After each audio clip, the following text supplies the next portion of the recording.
The book Transparency suggests that a culture of openness and candor is crucial to the health of any organization. Author Jim OToole explains why transparency is needed now more than ever and what companies can do to achieve it.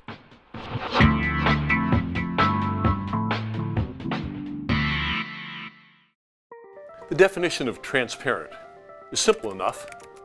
It means capable of being seen through.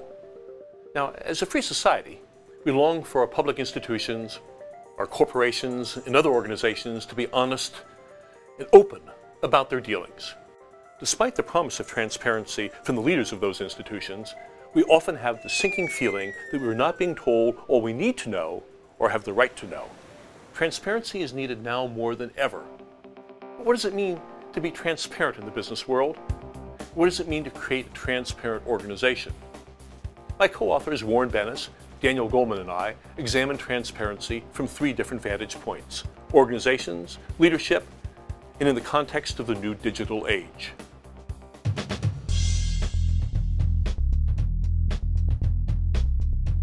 No matter what the official line might be, true transparency is rare. Many organizations pay lip service to the values of openness and candor, but they don't deliver. When we speak of transparency, we are talking about the free flow of information within an organization and between the organization and its many stakeholders. This means that crucial information gets to the right person, at the right time, and for the right reason.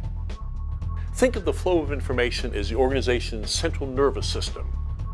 Its capacity to compete, solve problems, meet challenges, and achieve goals varies to the degree that the information flow remains healthy. For information to flow freely within an organization, all participants in the institution must feel free to speak openly, and leaders must welcome such openness. But our research shows that the higher leaders rise, the less honest feedback that they get from their followers. As a result, leaders lose touch with the reality of their organization. Transparency begins with leadership. Leaders must be open to and even welcome and reward unsettling information.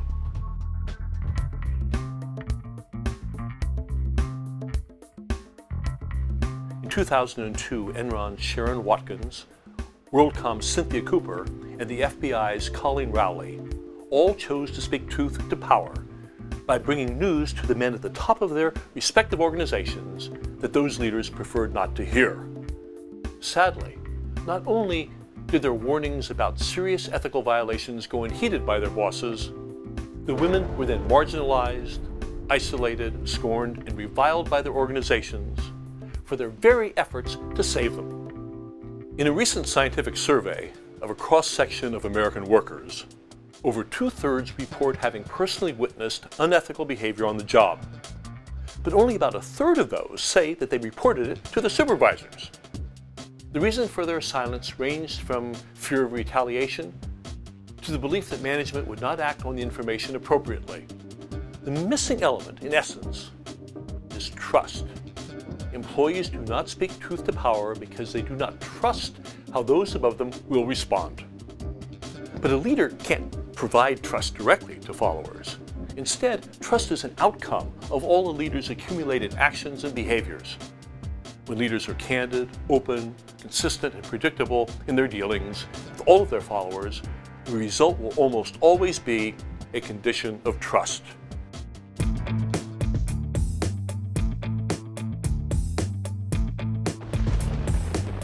Within the last decade, a new force has made transparency less and less dependent on the will of those who run our institutions.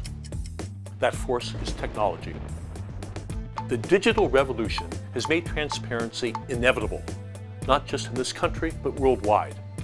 The internet, camera-equipped cell phones, and the emergence of the blogosphere have democratized power, shifting it inexorably away from the high-profile few to the technologically equipped many. In mid-2007, there were an estimated 70 million blogs. Blogs are able to spread information virally at stunning speed. For example, in 2004, a cycling enthusiast on a blog revealed that a kryptonite lock could be opened with a Bic pen. Within hours, videos showing how to pick the locks appeared on several blogs. the blog was seen by 1.8 million viewers, forcing Kryptonite to announce a week later that they would replace the lock. The estimated cost? $10 million, almost half the company's projected earnings for the year. No leader can afford to ignore such a force. Transparency, trust, and speaking truth to power are interrelated ethical and organizational concepts. To create cultures that manifest those characteristics, leaders must do several practical things. Provide equal access to information to everyone in the organization, refrain from punishing those who reveal that their emperor wears no clothes, refrain from rewarding yes men and women who practice spurious loyalty, and to empower and reward principled contrarians.